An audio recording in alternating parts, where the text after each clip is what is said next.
okay, the timeline of what happened, because I think a lot of people obviously didn't know, because it's something you keep to yourself, especially when you're going through the IVF journey and you actually put the embryos in. So the embryo was defrosted. We put it in a 5-day-old embryo on January 23.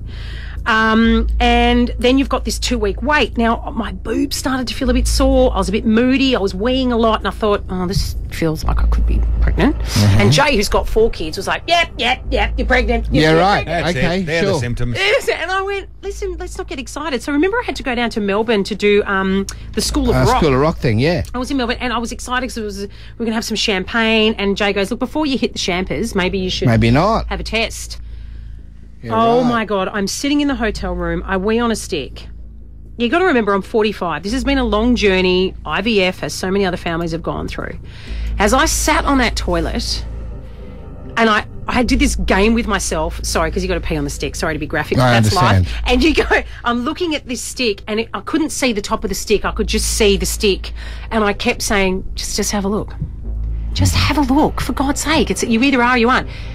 And as I looked at it, everything started to go slow and I felt like I was underwater because, God help me, there were 2 lines. 2 lines. And I was like, now you've done it. you're bloody You've kidding. been trying for so long, so hard, and and you got some success. Like 2 lines. Fabulous. And I literally was shaking and I went into Jay, who was doing something on his iPhone in the lounge of this hotel, and I said, babe, is this 2 lines? And he looked at it and he went, well, I'll be darned.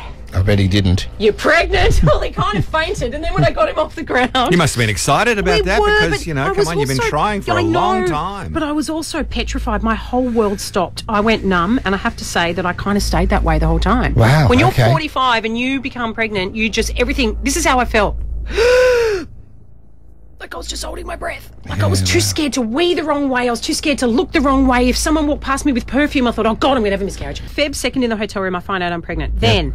the worst Valentine's Day ever. I go in for my first scan, Feb 14, and I had a different doctor that day, and he goes, look, I have to tell you, I can't see a heartbeat. Oh. But, no, wait, but this is the first scan, right? But he said, but there's definitely a little embryo in there. And I said, okay, all right, there's a little... So I went, okay, all right, but you can't see a heartbeat. He goes, don't get up, don't worry, this is really early. We're only 6 weeks. We might see one. Yeah, okay.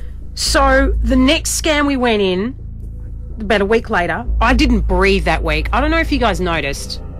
I don't know, but I knew something was up. Well, probably because I was eating myself stupid. No, I just know you. I just know something was up. I felt so... I couldn't breathe. I was actually so said nervous. that to the team. I said, you haven't stopped grazing all day. I know. I was eating like a bandit. We'll get onto that later. So I went in for that scan. I have never held my breath more in my entire life. We found a heartbeat.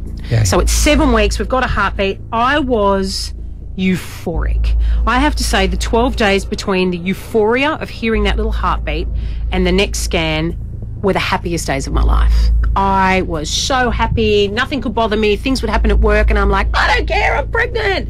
I was so happy. I was literally like, as you guys know, eating anything, chocolate, give me the cakes. Give me all the cakes. Yeah, I didn't care. I was like, I'm going to be fat and pregnant. I'm going to be really happy. I don't care.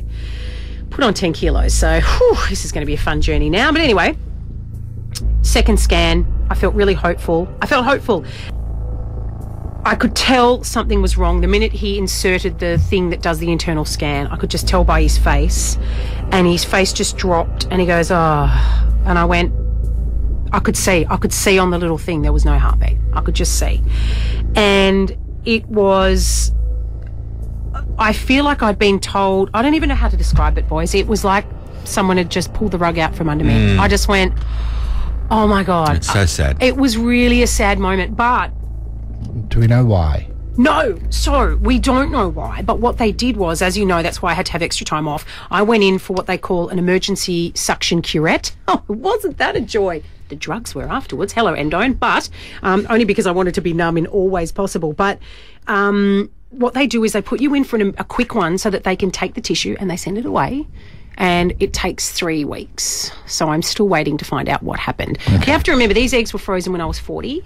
So anyway, I just want to say, please don't think I'm brave. I had so many people saying you're brave. I'm not brave. Hundreds and hundreds of messages of amazing Brisbane families who've had miscarriages Thank you for sharing your journeys. Thank you so much for sharing. My heart broke a little bit last fortnight, but hope is an amazing thing. And Jay and I, my beautiful Jay, who I love so much, we are meeting with the doctor tomorrow. Oh, that's good news. And we are trying to get... Don't give up. We've got another little frozen I like it. sucker, so let's see what happens. It's Bianca, Mike,